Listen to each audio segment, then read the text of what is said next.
The first time Mira saw the window, she was 5. It wasn't a window in the traditional sense, no frame, no glass, no wall to hold it. It stood alone in the middle of the forest clearing like a forgotten painting propped against the world. Tall and narrow, its wooden edges were gnarled with age, covered in moss and soft fungi. Through it, she saw something entirely different than the forest that surrounded her. Through the window, the sky was a brighter blue, birds with shimmering feathers darted through the air, and flowers bloomed in colors Mira had no name for. A soft breeze moved through the leaves, but not the leaves on her side. She reached out, instinctively, but her hand met resistance. The air shimmered like disturbed water. "Come away from there, Mira," Grandmother Ilya called. "It's not time yet." Mira backed away, puzzled but obedient. "What is it?" Ilya took her hand gently. "It's a window of joy. Very old. Very powerful. You'll understand more when you're older." "But why can't I go through it now?" Ilya looked into the shimmer.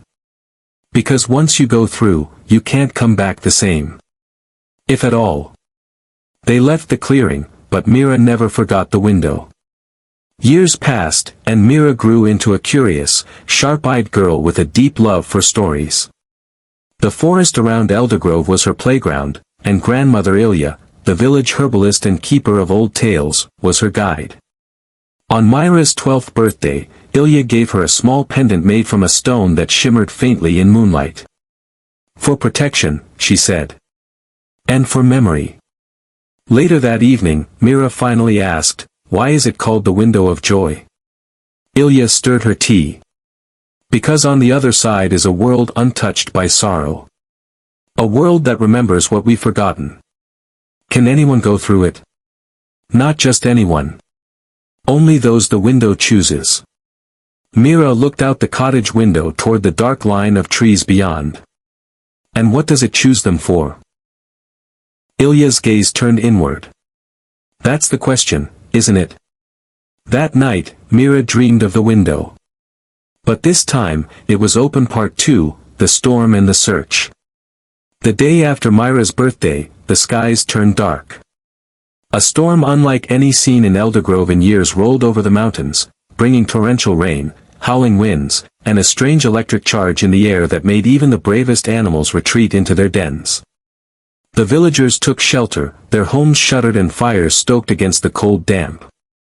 Mira, restless with the energy of her newfound hope and her talk with Grandmother Ilya, sat on the window seat of their cottage and watched the rain paint streaks across the glass. "It's more than weather," Ilya murmured. "I feel it in my bones. The veil is thinning." Mira turned.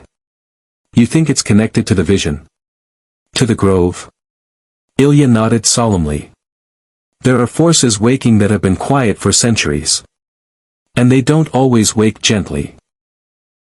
The next morning, the storm had passed, but something was wrong.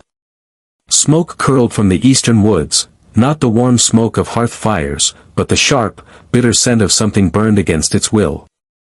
Mira and Ilya rushed to the edge of the village with others. Trees were blackened and split. A ring of scorched earth encircled an ancient stone marker that had stood untouched since before even Ilya's memory reached. "It's been struck," someone whispered. Mira stepped closer, heart pounding. She felt the pulse again. Not just from the stone, but from below it. That night, she couldn't sleep. She tossed in her bed, the storm's echo rumbling in her ears. Then she heard it, a soft hum, barely perceptible, calling her. She rose and dressed in silence. Slipping from the house, she walked barefoot through the wet grass toward the woods. The moon was a thin sliver, clouds trailing like ghosts. At the blackened stone, she knelt and pressed her hand to the scorched earth. And then, she fell. Not into a hole, not into a trap. But into light. Blinding, golden light. She landed with a soft thump on a mossy floor, surrounded by towering trees unlike any she had ever seen. Their bark shimmered with silver veins, and their leaves whispered in a language she didn't know but somehow understood. "Welcome, said a voice behind her. She turned. A figure stood beneath a wide-boughed tree, tall, clothed in robes woven with starlight. His eyes were ancient and kind. "Who are you?" Mira asked. "I am Eloan, guardian of the hidden grove." "You are Mira, the listener." She blinked. "I don't understand." Eloan smiled. "You will. The time has come to heal the wounds of this world. And you must begin where the break first happened." Back in the village, Ilya woke with a start. Mira's bed was empty, her boots gone. She didn't panic. Mira was no ordinary child, and Ilya had seen this coming. Still, she gathered her staff, lit a lantern, and stepped into the dark. Mira walked the grove with Eloan, who told her of the song of the first trees, a melody that once connected all living things. When humans turned to machines and fire, the song faded. Only a few, listeners, could still hear its echoes. "You are one of them," he said. "And the world needs you to remember the song." He led her to a pool of still water. When she looked in, she saw not her reflection but flashes of past and future, a forest set aflame, a child holding a green seed, a tower of steel collapsing into dust. "What am I supposed to do?" she asked, overwhelmed. Eloan placed a hand on her shoulder. "You must find the other echoes. Only together can you restore the song." Back in the waking world, Ilya followed faint trails, crushed grass, a shimmer in the air, to the scorched grove. She could no longer see Mira, but she could feel her. She knelt and touched the earth. "Guide her, old ones. Let the grove protect her." In her palm, the stone necklace she had worn since she was a child pulsed with warmth. It was a shard of the grove, given to her when she was a listener too. Long ago. She whispered to it. "She's stronger than I ever was." And the stone hummed back. Part 3, The Echoes Awaken. Mira awoke to birdsong that felt like music, not mere sound. The trees overhead stretched toward the sky with reverence, as though praying to a higher sun. She rose from the mossy bed, unsure how much time had passed. Eloan waited for her beside a small bridge formed of woven roots. "You felt it, didn't you?" he asked. "The world speaking." "I felt everything. The pain, the joy. Like it was inside me." He nodded. "You're starting to attune. The song lies dormant in many corners of the world, sleeping in hearts and hollowed places. But the first echo is nearby." They walked in silence until they reached a clearing. In the center stood a young boy with hair like rustling leaves and eyes the color of storm clouds. He was humming, softly, absently. When Mira stepped into the clearing, he looked up. "You're the one who fell," he said. "I heard you land." Mira smiled. "I'm Mira." "Who are you?" "I'm Kale. I've been here a long time. I think I was waiting for you." Eloan nodded toward Mira. "Kale is an echo. One of the first. He remembers the song in his bones, though he cannot sing it alone." Kale looked at Mira. "Then we sing it together." As they clasped hands, a low hum resonated through the ground. The trees bowed gently. Somewhere in the distance, water began to flow where it had long been dry. In Eldergrove, Ilya stood on the hill above the village. The skies had cleared, but the wind carried a new scent, hope. "They've begun," she whispered. She turned toward the woods and began walking again, staff tapping a steady rhythm, a rhythm that echoed something ancient and familiar. Deeper in the grove, Mira, Kale, and Eloan sat around a fire of glowing embers. Eloan drew symbols in the air with a finger, each one hovering like mist. They were maps, not of places, but of hearts, of stories waiting to be reawakened. "There are others," he said. "Echoes hidden in forgotten cities, deep oceans, wind-carved deserts. Each one holds a note of the song. Without all of them, the harmony cannot return." Mira leaned forward. How do we find them? You don't. You call them. Kale tilted his head. With what? Eloan smiled. With memory. With truth. With the courage to feel. He placed a hand on Myra's chest. You carry a piece of the song already. Let it speak. Mira closed her eyes. The pendant around her neck pulsed. A sound, pure, strong, aching, rose from her lips. It wasn't in any language she knew. It was older. The trees around them shivered. Far beyond the grove, in places Mira had never seen, other echoes stirred. And the song began to rise, Part 4. Threads through the veil. The world beyond the hidden grove began to change. In a city of stone and glass far from Eldergrove, a girl named Lyra stood on a rooftop garden, staring at the moon. She had always heard whispers in the wind, snippets of a melody that no one else seemed to notice. That night, the wind carried something new, a single clear note, bright as starlight. She clutched her chest. The pendant she wore, an old heirloom from her grandmother, was humming. Below her, the city lights flickered. In the grove, Mira opened her eyes, her breath catching. Did they hear it? Eloan nodded. One did. The thread has been caught. More will follow. Kale leaned against the tree trunk, his face lit by firelight. So we wait for them to come. Not just wait, Eloan replied. We guide. The song is a path. Every echo must walk a part of it. Mira stood. Then let's begin. Where do we go next? Eloan's finger traced a glowing symbol in the air, a spiral surrounded by waves. The Isle of Tears. That's where the next echo sleeps. But beware, it's a place of broken stories. They left the grove at dawn. The journey took them through forests that whispered and meadows that bloomed in their wake. Animals watched them from the shadows, not with fear, but curiosity. The land itself seemed to breathe with anticipation. At the river's edge, they met their first challenge. A stone bridge lay shattered, its remains scattered like forgotten bones. The river rushed with silver water, churning with voices, mournful and lost. Kale stepped forward. They're singing. The ones who've forgotten their names. Mira closed her eyes. The hum returned, not hers this time, but Kale's. It twined with the river's lament, rising into a single note that pulsed with sorrow and hope. The waters calmed. Stones rose from the depths, aligning in a path. They crossed in silence. Meanwhile, Ilya had reached the edge of Eldergrove. She walked a trail that only she could see.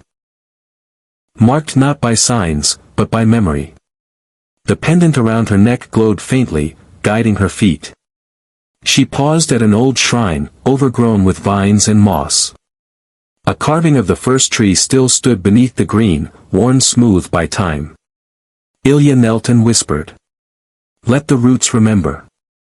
Let the branches reach. The shrine shimmered, and a small blossom bloomed at its base. She smiled. By nightfall, Mira and Kale reached the sea.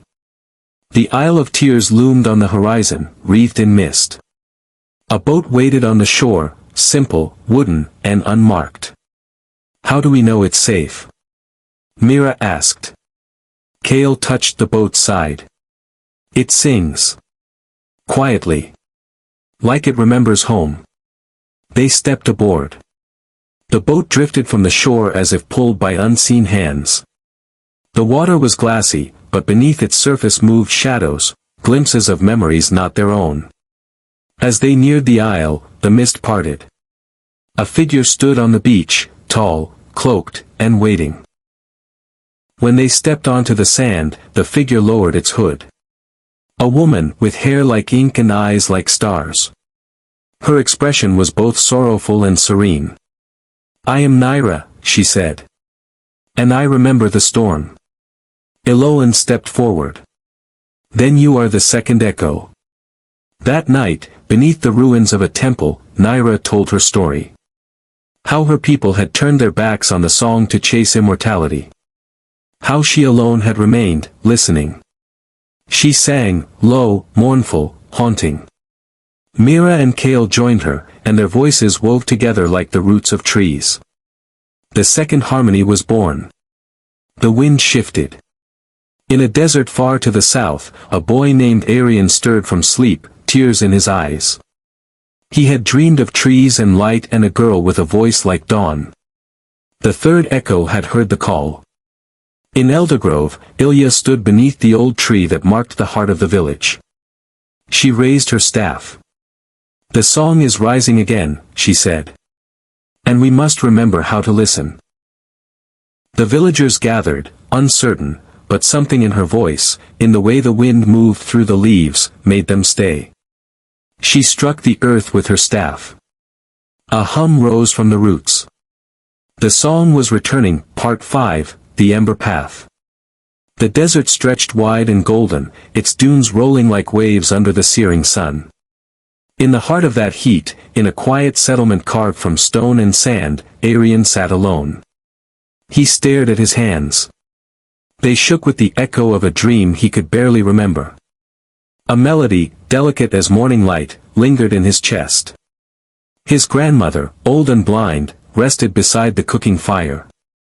You saw the tree again, she said, though he hadn't spoken. Arian nodded. And her voice. It was like water. His grandmother turned her face to the wind. Then it is time. The ember path waits. Back on the Isle of Tears, Mira sat at the temple's edge. Mist curled around her feet. Naira stood beside her, silent. Kale was speaking with Eloan, but Myra's attention drifted to the sea. It's strange, Mira murmured. I thought finding the echoes would be harder. But they're waking. Like they were just waiting. Naira shook her head. They were waiting. But the world is growing thin. The song calls louder because the end nears. The end of what? Of forgetting. Of the silence. Mira turned to her. Then we bring back the song. Yes, Naira said, but not without cost. Far from sea or sand, deep within mountains veined with crystal, a man opened his eyes. His name was Darren. He had not dreamed in years, until now. In his vision, there was fire, but it did not burn. A voice told him to listen, to remember. He rose from his cot and walked into the mine. The walls whispered. Arian's journey took him across cracked salt plains and into ancient canyons. Along the way, he began to hum. The notes came unbidden, but they gave him strength. In one canyon, he found a tree, dead, but standing. Beneath it, the sand was cool. He touched the bark and sang. The tree shimmered, and one golden leaf bloomed from its branch. The third harmony was awakening. Eloan guided Mira, Kale, and Naira from the Isle of Tears to the next gate, an obsidian monolith in a circle of standing stones. The monolith pulsed with runes, echoes of the song carved in ancient script. Only those who remember may pass, Eloan said. Kale placed his hand against the stone. It shivered. Mira stepped forward and sang the first note she had ever heard. The stone glowed. Naira followed, her voice joining Myra's in a rising chord. The monolith opened like a doorway into stars. They emerged on a high cliff overlooking the desert. Below, Arian walked alone. That's him, Mira whispered. I felt it. They called his name. Arian looked up, startled, but as their voices reached him, his pendant blazed. He ran. When they met at the base of the cliffs, Kale grinned. Welcome to the song. Arian's reply was simple. I've been waiting. That night, the four echoes sat around a fire. Mira, Kale, Naira, Arian. Eloan watched them, eyes full of memory. They sang. The fire did not burn red, but blue, and in its heart, a fifth note rose. In Eldergrove, Ilya stood before the villagers again. This time, they sang with her. Roots trembled beneath their feet. The song was no longer a whisper. It was a wind, a tide, a promise. And in the sky above, the stars listened.